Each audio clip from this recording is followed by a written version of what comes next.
Hello and welcome to Mahindra's. You are watching Exam पर चर्चा और with me and our special guest Anuj sir.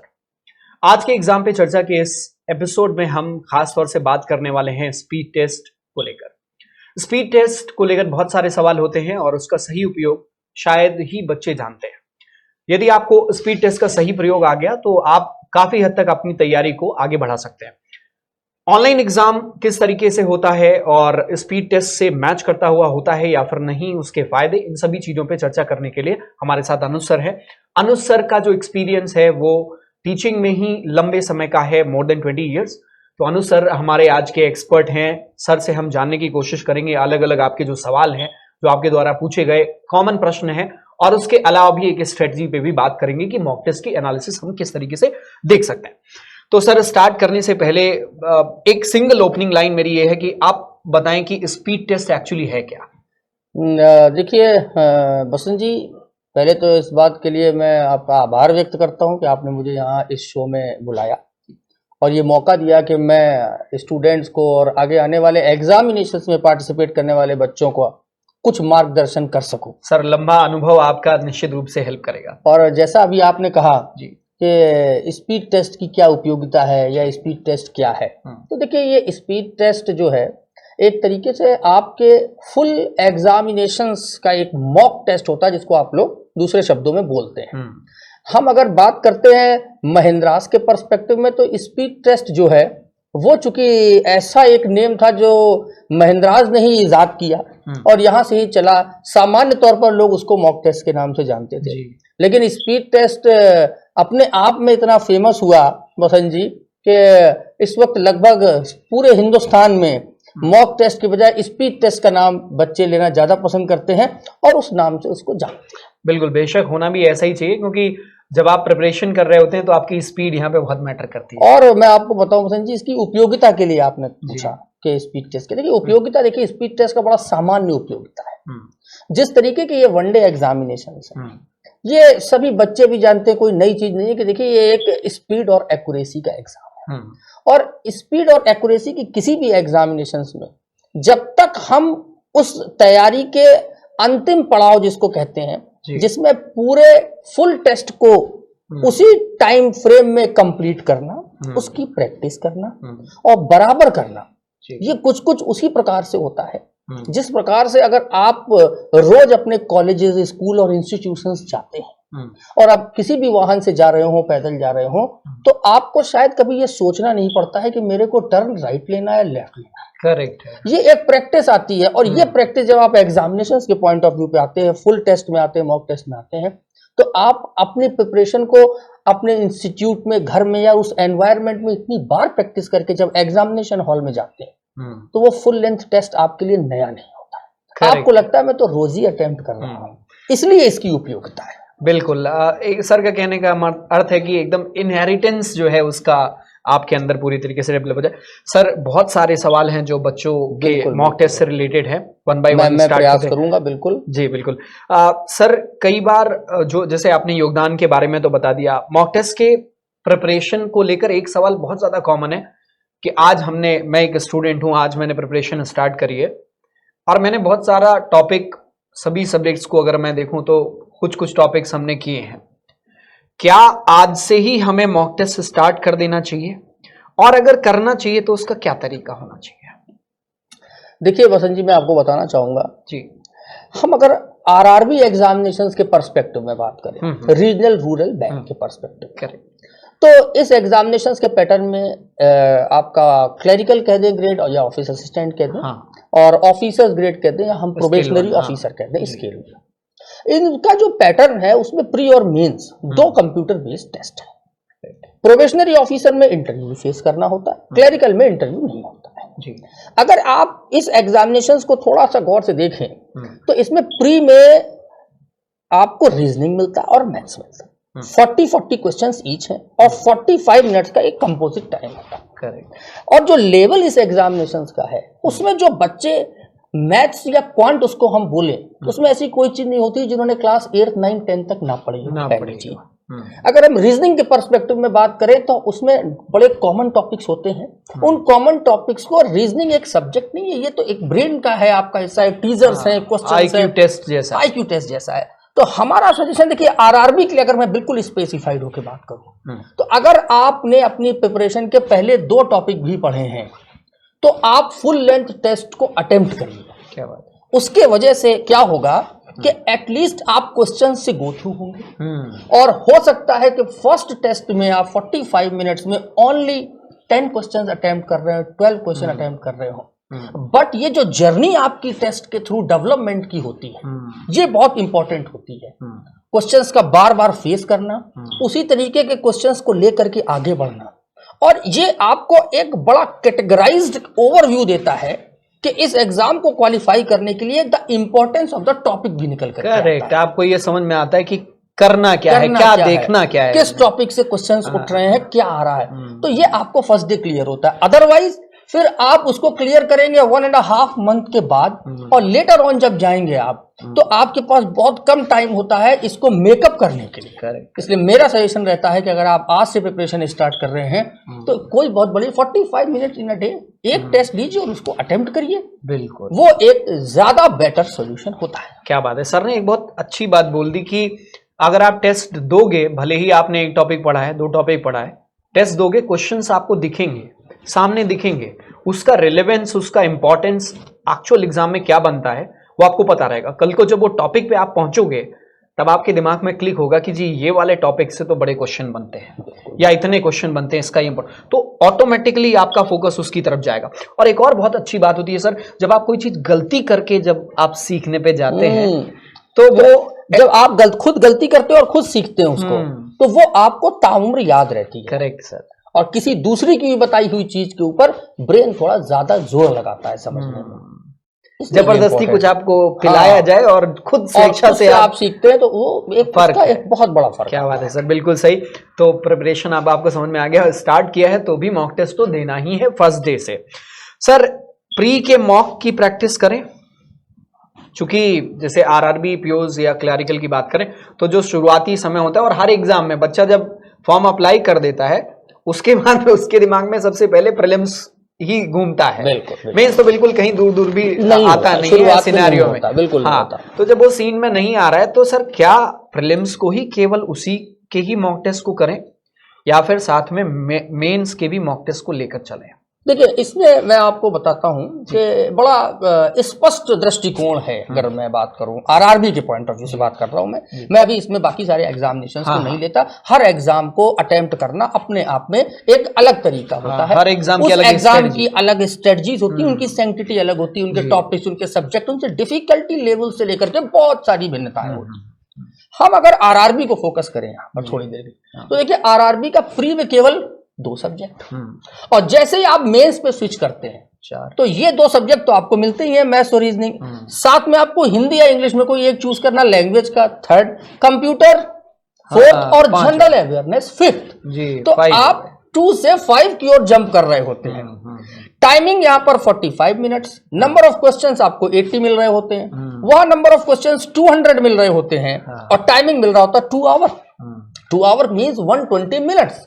आपको हमेशा अपने टेस्ट को मिनट्स और सेकंड्स में ला करके बात करनी होगी अगर आपको आगे उसके ऊपर और इंप्रूवमेंट तेजी के साथ लेना है। मेरा सजेशन हमेशा बच्चों को रहता है कि प्री और मेंस के बीच में बहुत ज्यादा गैप नहीं होता, पहली चीज। तो इससे एक तरीका हमेशा ये बनाइए कि अगर 8 से लेकर के you have 2 or 2.5 of month लगभग है प्री तक का, तो इस रेशियो को जब तक प्री एग्जामिनेशन है इसको मेरा हमेशा रहता है कि 70:30 में हमेशा डिवाइड करें। 70% प्री पे और 30% इनिशियल लेवल पे भी मेंस की तरफ जाएं, एटलीस्ट उसको देखें। और अगर आप वीक में 2 और 3 मॉक टेस्ट अटेम्प्ट करते हैं प्री के, तो एक मेंस भी अटेम्प्ट कर लें। बिल्कुल, उससे आप आज की डेट से ही मॉक लेते देते मेंस के लिए प्रिपेयर होंगे। और जैसे ही आपका प्री होगा, और देखिए आज प्री एग्जामिनेशंस को देते ही ऑलमोस्ट लगभग बच्चे को क्लियर होता है कि whether I am going to qualify or not. तो मेरा तो मानना है कि उसके वेरी नेक्स्ट डे से फुल फ्लैश्ड वीक में 3 और 4 मेंस एग्जामिनेशन देना शुरू करिए और तुरंत उसको मेंस तक लेकर के जाइए। ये एक ज्यादा बेटर सॉल्यूशन होता है सामान्य तौर पर। मेंस का पेपर आपको एटलीस्ट देना चाहिए, सर का कहना है।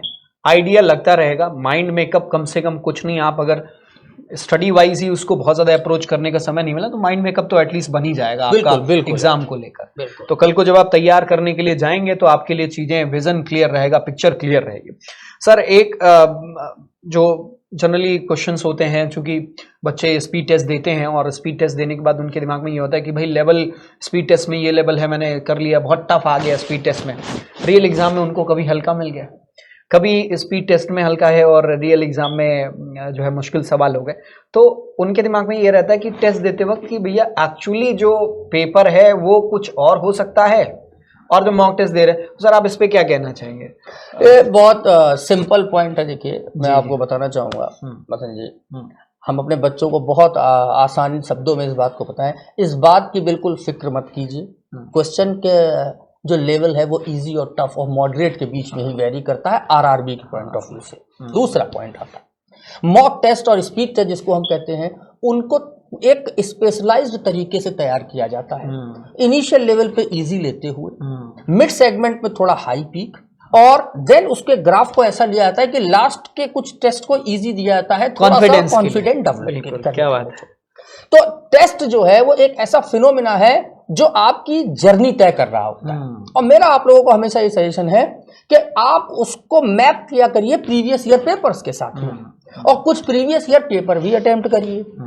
तो इससे आपको देखिए दो बेनिफिट होंगे। पहला, जो लेवल है वो मैच कर रहा है, लेकिन एक बड़ा इंपॉर्टेंट पॉइंट है जो पिछले 10 सालों में देखा गया है, और ऐसा नहीं है पीछे भी था, जब से कंप्यूटर बेस्ड जो टेस्ट हुए हैं ये होना शुरू हुए अराउंड 2012 के आसपास से, अगर हम देखें 12-13 से स्टार्ट था, सीबीटी होने लगे, तो आप देखें तो एवरी ईयर थोड़ा थोड़ा लेवल क्या करता जा रहा है, बढ़ता गया। दूसरा, चूंकि कई स्लॉट में एग्जाम होता है भाई, डिफरेंट स्लॉट्स में होता है, उतने कंप्यूटर्स नहीं होते, पहले सिंगल गो में एग्जामिनेशन हो जाता था, पेनो पेपर से होता था, एस्पिरेंट्स भी उतने नहीं होते। तो देखिए पेपर्स में थोड़ा अप डाउन होता है, कभी कभी किसी पर्टिकुलर सब्जेक्ट का किसी शिफ्ट में पेपर इजी होता है, किसी शिफ्ट में कुछ टफ होता है। इसके लिए आपको हमेशा तैयार रहना पड़ेगा, क्योंकि पेपर चेंज हो रहा है बराबर। तो मेरा ये कहना है कि मॉक टेस्ट भी इसलिए वेरी करता है, उसमें कुछ लेवल ज्यादा होता है, कुछ लेवल कम होता है। अल्टीमेटली स्टूडेंट को हर परिस्थिति के लिए तैयार होना होगा।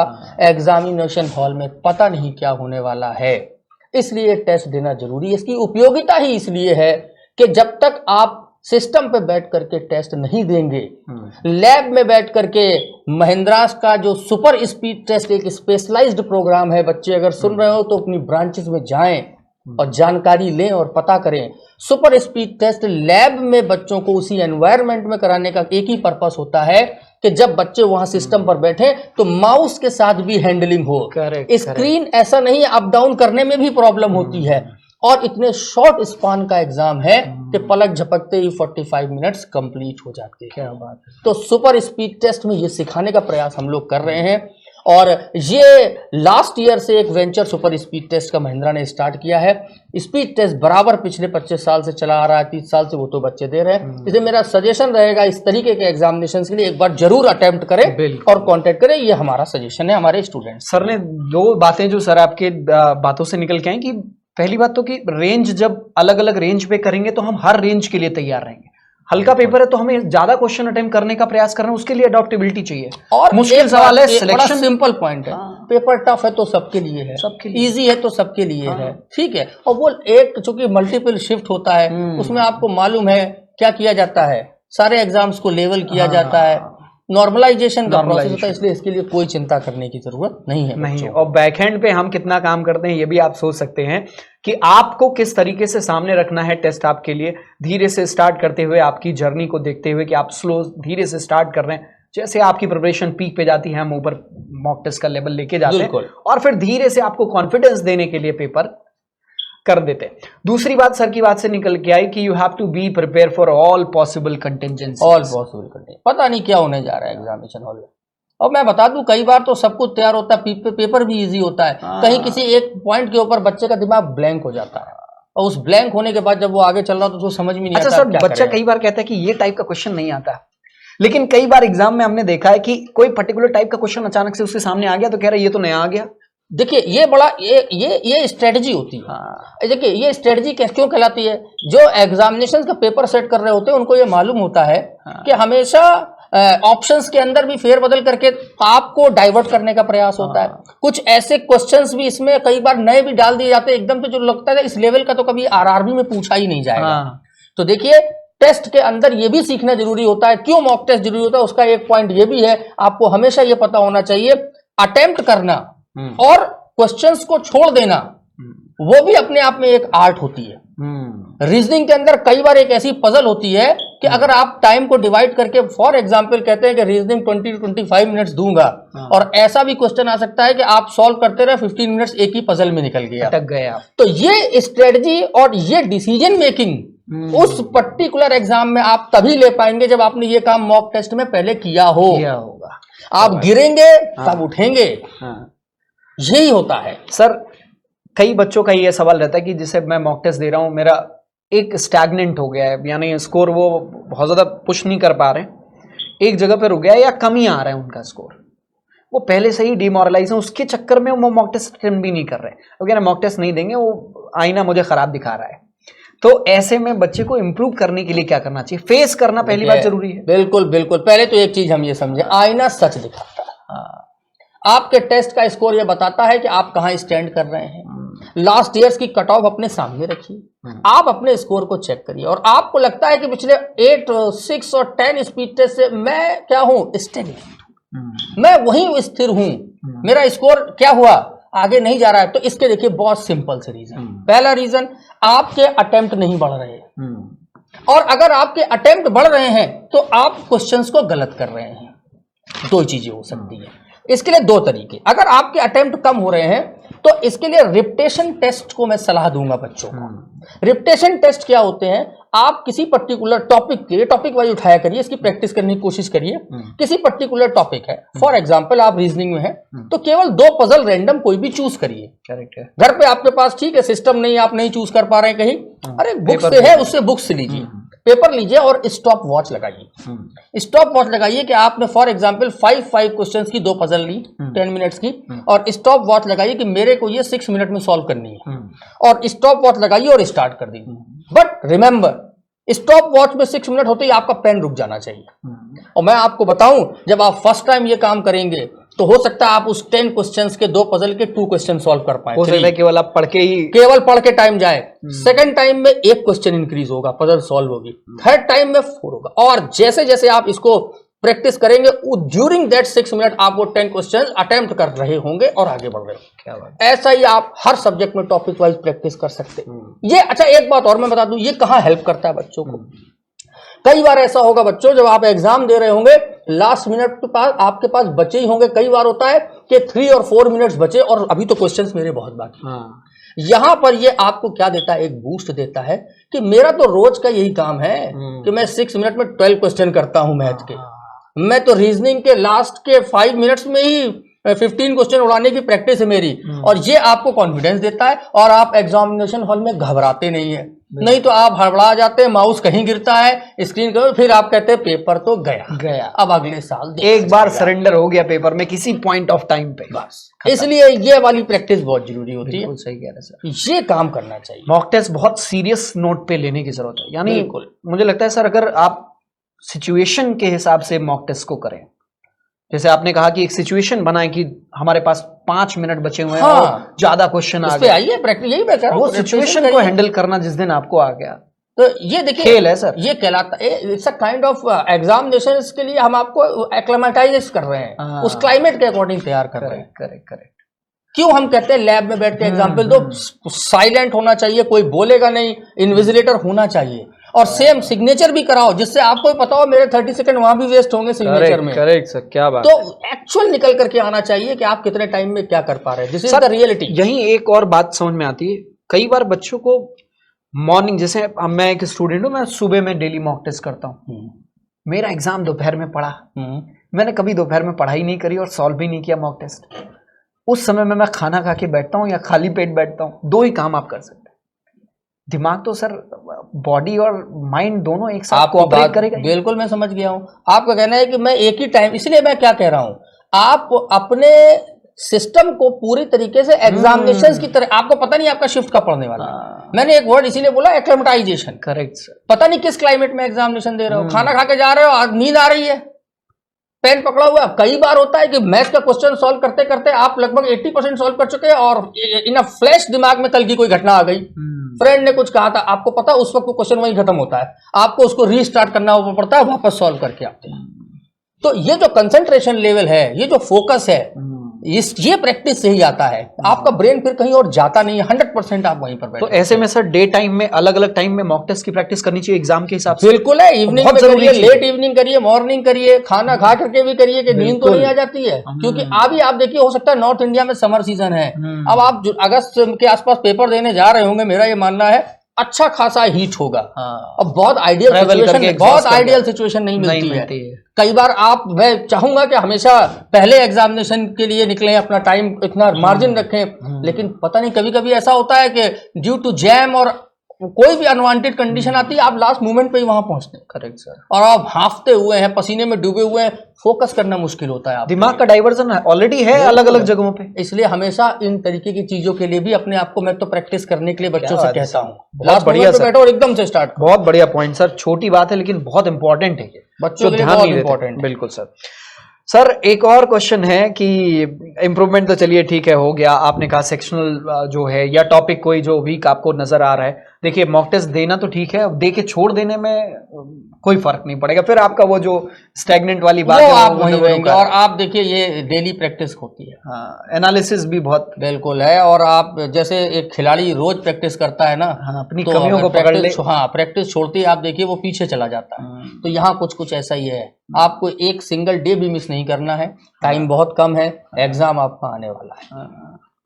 चलिए सर, अगला सवाल है कि कुछ मॉक टेस्ट मेरे ज्यादा आ जा रहे हैं, कुछ में एकदम से नीचे चला जा रहा है, तो ये क्या है जिसकी वजह से ऐसा हो रहा है और इसको कैसे हैंडल करें? बिल्कुल बिल्कुल, मैं आपकी बात समझ गया। ये केवल दो तरीके से होता है। पहला, अगर मैं बात करता हूं कि इंपॉर्टेंट 15 टॉपिक हैं, 16 टॉपिक हैं, मैथ्स की बात करूं, रीजनिंग, किसी भी सब्जेक्ट की बात करूं, तो एक बड़ा नेचुरल फिनोमिना है, हर व्यक्ति के साथ होता है, कुछ टॉपिक स्ट्रांग होते हैं, कुछ टॉपिक वीक होते हैं। हाँ। आज जिस दिन आप ये आइडेंटिफाई कर लेंगे मेरा कौन सा टॉपिक स्ट्रांग है, कौन सा वीक है, एनालिसिस इसमें देखिए आपको हेल्प करता है। एग्जाम देने के बाद जब आप एनालाइज करते हैं, एक एग्जाम, दो एग्जाम, 3 एग्जामिनेशन पर, तब आपको यह पता लगता है कि मैं ब्लड रिलेशन में गड़बड़ करता हूं, या मेरे इनइक्वालिटी में ये एंगल गलत होता है, टाइम भी मैं क्या करता हूं, कंज्यूम कर देता हूं, मेरा आंसर भी गलत होता है।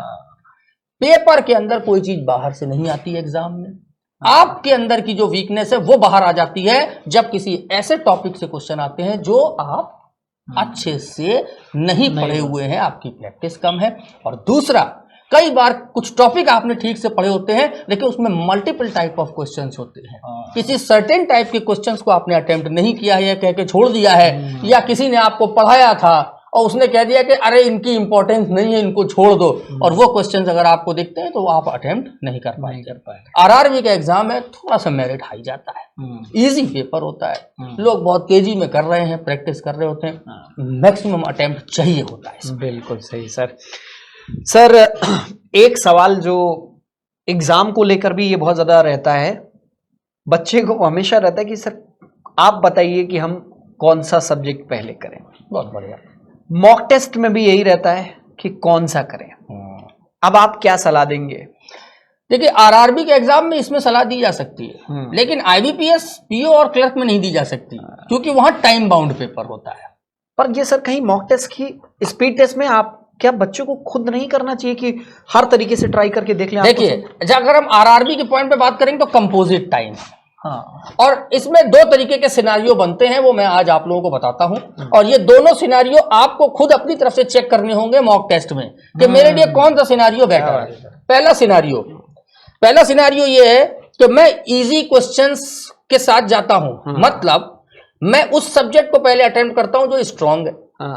मेरा मैथ्स स्ट्रांग है, मेरा रीजनिंग स्ट्रांग है, मैंने पहले मैथ अटेम्प्ट किया, फिर रीजनिंग अटेम्प्ट किया। इंग्लिश फॉर एग्जांपल मेरा वीक है, मैं लैंग्वेज में इंग्लिश चूज कर रहा हूं, क्योंकि हिंदी मैंने नहीं किया। फॉर एग्जांपल लेते हैं, तो मैं चाहता हूं इंग्लिश कम करूं, लास्ट में करूं, क्योंकि इस एग्जाम में कंपोजिट टाइम है। यहाँ दो तरीके की चीजें बन के आती हैं। हमेशा याद रखिए ये जनरल फिनोमिना है कि जब कंपोजिट टाइम का पेपर होता है तो लास्ट पेपर जब आप अटेम्प्ट कर रहे होते हैं तो टाइम हमेशा कम ही होगा। बिल्कुल, शॉर्टेज हमेशा फील तो आपको पहला तरीका, आप चाहते हैं कि मैं अपने स्ट्रॉन्ग पार्ट को इतना ज्यादा क्वेश्चन अटेम्प्ट कर लूं कि मैं उसमें उसी से मेरिट पिक करके ले जाऊंगा।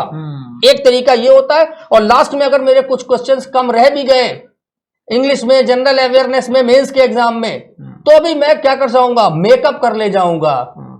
ऐसा ही होगा आपके साथ प्री में। अगर मैथ्स और रीजनिंग चूंकि कंपोजिट है, आपको लगता है रीजनिंग स्ट्रांग है तो पहले रीजनिंग करिए, मैथ्स में बाद में करूंगा, मैं पूरी रीजनिंग करके निकल जाऊंगा, रीजनिंग से हो सकता है मैं स्कोर क्या कर लूं, गेन कर लूं।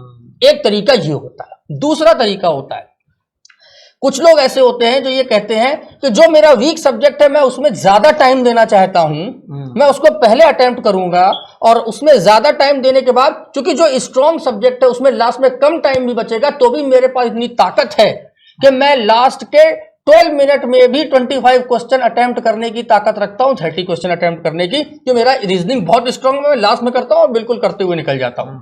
जनरल अवेयरनेस मुझको कोई प्रॉब्लम नहीं होती, उसको मैं लास्ट में रहा। कुछ लोगों का इंग्लिश लैंग्वेज बहुत तेज होता है, रीडिंग हैबिट बहुत स्ट्रांग है, वो कहते हैं इंग्लिश तो मैं लास्ट के 10 मिनट्स में पूरी कंप्लीट कर लूंगा, मुझे कोई परेशानी नहीं है, तेजी के साथ पढ़ता हूँ, कॉम्प्रिहेंशन और क्लोज टेस्ट और अरेंजमेंट सब करके मैं निकल जाऊंगा। पर ये आपको पता होना चाहिए कि आपको कितना टाइम लगेगा। ये दोनों मेथोडोलॉजी आपको चेक करनी पड़ेंगी टेस्ट के दौरान। मॉक में आप दोनों को चेक करिए, जिस आपकी स्ट्रेटजी 1 और स्ट्रेटजी 2 में जो भी स्ट्रेटजी आपको ज्यादा मार्क्स दे रही हो उस स्ट्रेटजी को कैच करिए और उसी के साथ आगे बढ़ जाइए। ये मेरा सुझाव है। सर, मॉक टेस्ट या फिर एग्जाम में भी कुछ ऑप्शंस होते हैं मार्क फॉर रिव्यू, बिल्कुल रिव्यू करने का। ये बच्चे जनरली चूंकि मॉक टेस्ट देते या स्पीड टेस्ट देते वक्त भी वो उसका उस तरीके से यूज नहीं करते, आप क्या सलाह देंगे, करना चाहिए और उसको कैसे प्लान करें, मतलब उसके फायदे हैं तभी तो वो वहां पे है। देखिए, पहले तो मैं बच्चों को दो बात बता दूं जी। दो ऑप्शन होते हैं, एक होता है मार्क फॉर रिव्यू कि मैं इसको क्वेश्चन को बाद में देखूंगा जी, अभी मैंने उसका आंसर नहीं दिया। एक होता है answer and mark for review, correct, कि मैंने आंसर दे दिया और मैं मार्क फॉर रिव्यू बाद में देखूंगा। पहला पॉइंट, जिसमें आपने आंसर दे करके मार्क रिव्यू किया, हाँ, वो लास्ट में काउंट हो जाएगा कैलकुलेशन में। वो चेक करना भी जरूरी है, वो जरूरी होगा क्योंकि वो काउंट हो रहा है। और मार्क फॉर रिव्यू अगर आपने कर दिया तो आप फिर उसको टाइम मिलेगा तब देखेंगे। लेकिन देखो, एक प्रैक्टिकल बात मैं बच्चों को बताऊं, आरआरबी प्री के लिए अगर मैं कहूं तो 45 मिनट्स में क्वेश्चन देख रहे हैं आप 80, तो एक क्वेश्चन के लिए आपके पास 60 सेकेंड भी नहीं है। क्या आपको लगता है कि आपको इतना टाइम मिलेगा कि आप रिव्यू कर पाएंगे? पहला पॉइंट। फिर भी अगर कोई क्वेश्चन आपको लगता है कि मैं बाद में देखना चाहूंगा, टफ है, मेरा टाइम कंज्यूम कर सकता है, तो आप उसको रिव्यू कीजिए और अगर लास्ट में 1 मिनट 1.5 आपके पास मिल जाए एक्सक्लूसिव तो आप उसको दीजिए, बिल्कुल। अदरवाइज आपके पास प्रैक्टिकल वे में देखें, बहुत तेज आप चल रहे होते, नहीं आता आपके पास इतना समय ग्राउंड पे। ये मेरा सजेशन है। सर, एक सवाल और रहता है, जैसे चूंकि प्रीलिम्स को लेकर मैं पहले सवाल करूंगा, रीजनिंग और मैथ्स, पजल और डीआई, बच्चा ये कहता है कि पजल हमने किया, हम अटक गए, पेपर खराब, तो पजल पहले करें या फिर पहले फिल्टर कर लें वो सभी क्वेश्चंस जो सिंगल लाइनर या नॉर्मल क्वेश्चंस हैं जो हम कर ले आते हैं? मैं हमेशा बच्चों से कहता हूं इसके लिए, आपके पास उस पेपर में एक ऑप्शन होता है क्वेश्चन पेपर व्यू करने का। जब आप टेस्ट स्टार्ट कर रहे होते हैं तो आप अपने 45 मिनट में 30 सेकेंड में एक बार रिव्यू ले सकते हैं। क्या रिव्यू लीजिए, ऊपर क्वेश्चन पेपर पे आप वहां पर जाकर के क्या करिए, क्लिक करिए और उसके बाद ये देखिए कि नंबर ऑफ क्वेश्चंस है किस टॉपिक से। एक बार एक सरसरी निकाल ले लीजिए 30 सेकंड में कि 3 पजल है कि 2 पजल है, ये कोडिंग डिकोडिंग से सिलॉक्स आगे मुझे आता है, ये भी आता है, ये भी आता है, ये पता है, और उसके बाद उसको बंद करिए और अपना एग्जाम स्टार्ट कीजिए। उस 30 सेकंड के दौरान आपने एक फ्रेम क्या एस्टैब्लिश किया है कि अब मैं क्या करने जा रहा हूं। और पजल्स के केस में देखिए, मैं हमेशा कहूंगा सॉल्व करना होता है, कभी कभी टाइम लगता है, और एक बार अगर आप सरसरी निगाह से पजल को देखते हैं तो उसमें कितने वेरिएबल्स मौजूद हैं, ये आपकी हमेशा हेल्प कर देते हैं कि मेरे को इसे अटेम्प्ट करना चाहिए या नहीं। 1, 2 वेरिएबल 3 वेरिएबल की है तो आपको लगेगा हाँ 4-5 वेरिएबल दे दिए तो आपको लगेगा इसमें तो टाइम ज्यादा लगाएगा, इसको क्या करो, अभी ड्रॉप करो, आगे चलते। ये आएगा अभ्यास से, ये अभ्यास, सारी चीज ये अभ्यास है, और वो अभ्यास केवल और केवल स्पीड टेस्ट।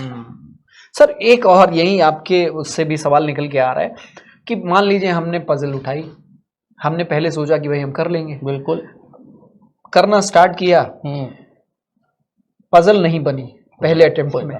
हमने 3-4 मिनट या 5 मिनट जो भी हम ऑलरेडी उसको दे चुके हैं। बिल्कुल।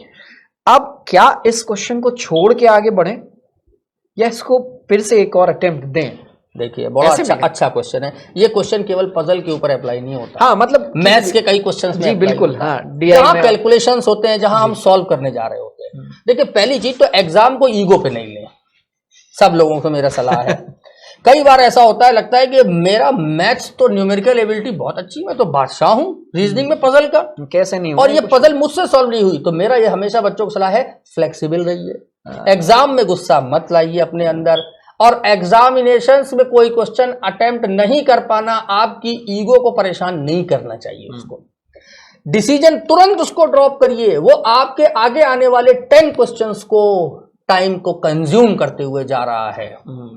इसलिए, और आपने कहा 3 और 4 मिनट में सजेशन देता हूं 1 मिनट के अंदर ये डिसाइड करिए हमेशा कि ये क्वेश्चन अटेम्प्ट करने लायक है कि नहीं। स्टार्ट करते ही आपने पजल में कंडीशन देखी, शुरू किया, आरआरबी है, बहुत टफ नहीं होता, आपको आइडिया लगेगा जैसे जैसे प्रैक्टिस करेंगे।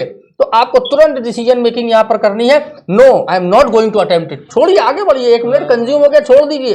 अरे आगे सिंगल लाइनर क्वेश्चंस हैं, कोडिंग डिकोडिंग वहां पर रखा हुआ है, ब्लड रिलेशंस के पढ़े होंगे, लैंग्वेज बेस्ड क्वेश्चंस हैं, अटेम्प्ट करके आगे बढ़ जाइए। तो ये सब तो सब कुछ मॉक टेस्ट से ही हो सकता है, सब कुछ मॉक टेस्ट सिखाएगा। एक बार आप स्टडी कर लीजिए, बेसिक सब पढ़ लीजिए, यही उसके बाद फिर आपको यही जैसे शुरुआत में हम लोगों ने क्या कहा, मॉक टेस्ट आपको क्या करता है, तैयार करता है एग्जाम के लिए, इन्हीं कंडीशंस के लिए। कहाँ छोड़ना है, क्या अटेम्प्ट करना है, कितने टाइम में, पहले क्या अटेम्प्ट करना, पहले क्या नहीं है। तो जब आप बराबर उस रास्ते से चलते हुए जाते हैं तो आपको पता होता है कि आगे यहाँ पर मैन होल का एक ढक्कन खुला हुआ है, या इस सड़क पे एक बड़ा गड्ढा आता है, आप पहले से लेफ्ट होकर के निकलने की कोशिश करते हैं क्योंकि आपको रोज की आदत है। ये आपको हैबिट में डालना पड़ेगा। करेक्ट है सर। सर एक और सवाल लीजिए जो मॉक टेस्ट को लेकर ही था। कई बार जैसे मैंने कोई क्वेश्चन किया और क्वेश्चन का आंसर मुझे जो निकला वो ऑप्शन में भी दिख रहा है, पर वो कॉन्फिडेंस ही नहीं आ रहा मेरे को। मतलब वो फीलिंग तो आ ही जाती है बच्चे को, जब भी करता है वो उसको समझ में आ जाता है कि भाई मैंने सही किया, तो मार्क करें, मार्क फॉर रिव्यू करें, क्या करें? नहीं, देखिए इस बात के ऊपर कॉन्फिडेंस रखिए। आपने अगर अटेम्प्ट किया क्वेश्चन और आंसर अगर आ गया, अब अगर क्वेश्चन में कहीं कोई डिस्गाइज करने वाली चीज है तो देखिए वो फिर कॉमन है, सामान्य आदमी डिस्गाइज होगा। लेकिन आपको ये कॉन्फिडेंस रखना पड़ेगा कि मैं सही हूं, मैं इस तरीके के क्वेश्चंस अटेम्प्ट करके आया हूं, मैंने 100 टाइम्स इसको क्या किया है, अटेम्प्ट किया है, तो मेरा आंसर सही है। उसके ऊपर हमेशा कॉन्फिडेंस रखिए। नन ऑफ दीज के पॉइंट पे भी मैं कहूंगा, वही कई बार ऐसा होता है बच्चों के साथ कि बच्चे टेस्ट पहला क्वेश्चन दिया, नन ऑफ दीज आंसर आया, दूसरा ना, तीसरा, चौथे तक आते आते पेन वहीं रुक जाता है कि कहीं मैं कुछ गड़बड़ तो नहीं कर रहा हूं। हैव पेशेंस, ये आपकी टेस्टिंग है। करेक्ट है। एग्जामिनेशंस कराने वाला संस्थान आपको यहाँ टेस्ट कर रहा है कि अपने आंसर्स के ऊपर कितना कॉन्फिडेंस है कैंडिडेट को, खुद पे कितना भरोसा है, कि उसको अगर यही लगेगा कि कंटिन्यू 4 और 5 क्वेश्चंस में नन ऑफ दीज है तो अब लगता है मैं कोई बहुत बड़ी गलती नहीं, उस वक्त बिल्कुल निराश नहीं, हताश नहीं, कॉन्फिडेंस अपने ऊपर कायम रखिए, आगे क्वेश्चन अटेम्प्ट करना है। चलिए मैं कह रहा हूँ 10 क्वेश्चन नन ऑफ दीज आपके आंसर आए तब भी आप बिल्कुल नहीं हिलिए। ये तरीका है आपको क्या, हल्का सा डॉज देने का, हल्का सा धोखा देने का। पेपर सेट करने वाले उसके बिल्कुल परेशान नहीं है, और ऐसा स्पीड टेस्ट में हम लोग करके बच्चों को तैयार भी कर देते हैं। बिल्कुल सही है सर। अल्टीमेटली सर पूरा अगर देखें तो एक मॉक टेस्ट को करने का सही तरीके के बारे में बात करेंगे हम लोग, क्योंकि बच्चा मॉक टेस्ट दे रहा है, कहीं रिकॉर्ड बना नहीं रहा है, अपनी प्रोग्रेस देख नहीं रहा है। जब आपको अपनी प्रोग्रेस या आप कहाँ जा रहे हैं वो सामने नहीं है, मॉक टेस्ट हमने दिया, हमें एनालिसिस करना ही नहीं आ रहा है, तो इस पे आप सर क्या कहेंगे कि एनालिसिस कैसे करें? जो ऑप्शंस अपने एसटी पोर्टल पे अवेलेबल भी हैं, जैसे री अटेम्प्ट का भी ऑप्शन अवेलेबल है, कौन से क्वेश्चन में हम कितना समय दे रहे हैं, खराब समय दे रहे हैं, सही समय दे रहे हैं, वो सब चीज का वो एनालिसिस देता है। सर उसको यूज बच्चा कैसे करे? देखिए बहुत आसान काम है। mahindras.org वेबसाइट पर जब आप स्टूडेंट पोर्टल में आते हैं तो वहां पर एक सेक्शन होता है आपका स्पीड टेस्ट का, मॉक टेस्ट का। उसके अंदर आपको एनालिसिस का एक टैब है। आपके द्वारा प्रीवियसली अटेम्प्ट किए गए जितने टेस्ट है उसका एनालिसिस उसके अंदर मौजूद है।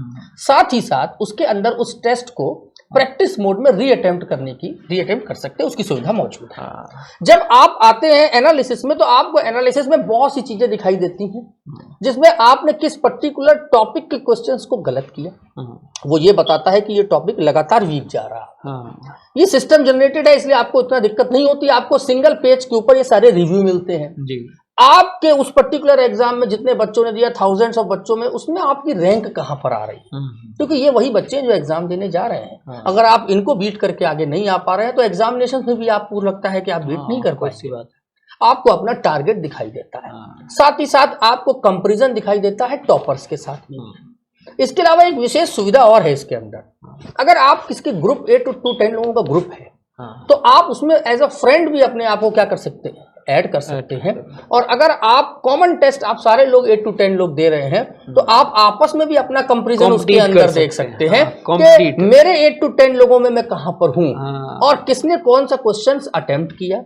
और आप एक चीज और देख सकते हैं कि किसी पर्टिकुलर क्वेश्चंस में कुछ लोगों को या टॉपर्स को लग रहे हैं केवल 20 सेकेंड्स, और आपने अगर लिया 45, तो आपको पता होना चाहिए कि ये क्वेश्चन 20 सेकेंड में भी सॉल्व हो सकता है। I need to practise more.